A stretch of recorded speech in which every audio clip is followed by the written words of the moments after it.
মা তুমি দোনটা নিয়ে নিছো মাও তুমি দোনটা নিয়ে নিছো ওর খাইতে দিবা না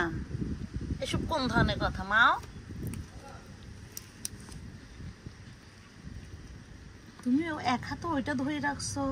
আরেক হাত দিয়ে এটা খাচ্ছ মা